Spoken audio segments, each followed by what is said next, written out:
Hey guys, what's up? Max here. Guys, do you remember Nappa? It's that Saiyan that a long time ago invaded Earth with Vegeta in Saiyan Saga, and put a long time in that, since this arc happened there around 1990, more than 30 years ago. But he showed up there in Broly's movie too, in one of the several flashbacks of the film. Anyway, did you ever think that Nappa might be alive? And it's not me saying this, but an official source raising this hypothesis. Do you want to understand that story? Stay connected to the channel, and let's get to the video. Hakai.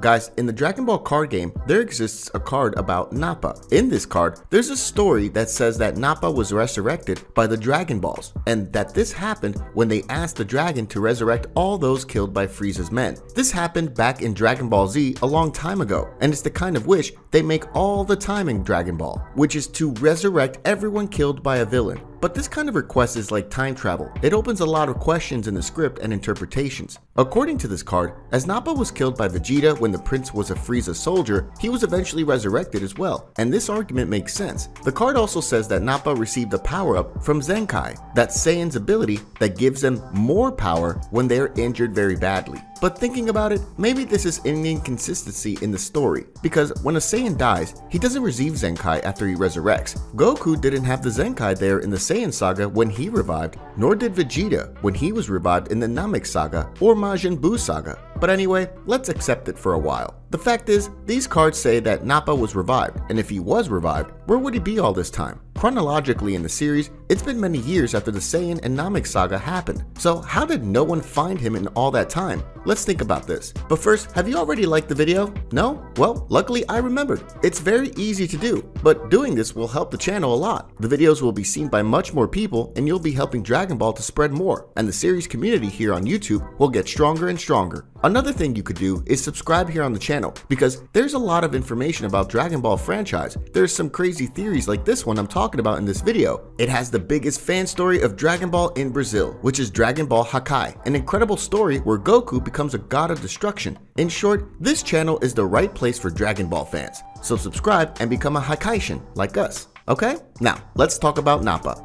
First of all, if Nappa were resurrected, he probably wouldn't want to mess with Earth's warriors, especially Goku, who had given him a hard beating there in the Saiyan Saga. So Nappa would probably find a way out of Earth. How he would do that, I don't know exactly, but it's not impossible. If in Dragon Ball Superhero, the Earthlings are creating androids that fight the Z Warriors, who have a level of destruction on a scale of a solar system, then it shouldn't be difficult to get a ship to go to space. But then, when Nappa leaves Earth, he ends up getting lost in space, and then ends up landing on an unknown planet, and then he's soon found by an army of that planet, which is composed of technologically modified creatures. Nappa resists this planet's army very well, but they're not that weak, so the Saiyan ends up getting too tired after fighting for many hours and cannot resist them, so ends up being captured. Then it's discovered that a very crazy scientist lives on this planet who makes some very crazy experiments, and he's even wanted by the Galactic Patrol for having already committed crimes that involve illegal experiments with other races. These things always involve crazy scientists. When Nappa is captured, this scientist analyzes him and is impressed by his genetics. The Saiyans are a really powerful race by the standards of other races in Dragon Ball, and the Saiyan body and genetics are built for battle. It's literally a race of warriors, a race that evolved to battles, but in the hand of a mad scientist, it's like a treasure. This scientist is very excited about Nappa and says he'll be perfect to put his plans into practice, and so he injects Nappa with a liquid with the DNA of 3 incredibly powerful people,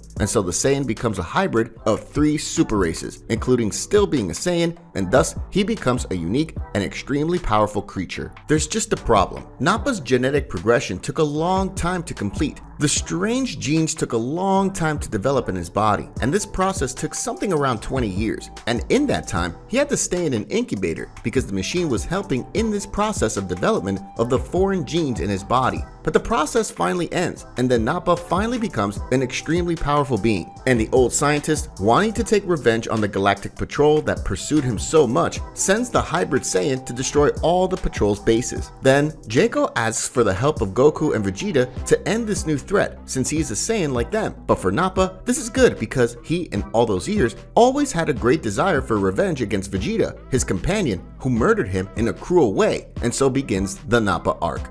And that's my idea about the Napa's arc. I think an arc that only has Nappa as the villain might not be so cool because he's not a very popular character. He's not like Brawly, for example. But he could be some piece in an arc that involves a bigger villain who could be bringing in several different characters. Bringing Nappa back would be interesting for Vegeta because it would be kind of like his past knocking on the door, and Nappa could be a threat to Vegeta since in Dragon Ball, beings are created from nothing and fight the Z Warriors, like the androids from the Cell Saga or the androids from this new movie. So if an Earth scientist can take normal Earthlings and create super androids that can fight against the strongest Z Warriors, imagine a galaxy-spanning scientist taking a Saiyan who already had above average power and making experiments on him for 20 years. So Nappa could rival Vegeta, and it wouldn't be inconsistent with the series' history. This scientist could do more scientific studies and stimulate Nappa's Saiyan cells to develop more, so he could artificially help Nappa achieve Saiyan transformations like Super Saiyan 1, 2, and 3, for example. Stimulated transformation has happened in Dragon Ball before. Back in Dragon Ball GT, when Bulma stimulated with technology Vegeta's transformation into Super Saiyan 4. Guys, it would be really funny to see Nappa in Super Saiyan. We could see those classic fan arts of his with a blonde mustache coming true. Imagine that. So imagine a Nappa reviving and receiving a Zenkai, and then he would have several experiments from a scientist who would develop his Saiyan cells to the point where he could achieve multiple transformations. And he would also put the DNA of other very powerful races in his body, making him increase his power even more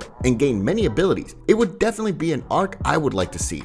And that's my theory about the Napa's arc, starting with a card game idea and transforming into an entire arc. It's just a crazy idea, guys, but Dragon Ball fans are like that. We're the best in creating stories about this wonderful universe. Now, I would like you to comment here what you think of all this crazy stuff. If you enjoyed this video, don't forget to give this video a like and subscribe to the channel so we can get to 50,000 subscribers. Until next time, goodbye.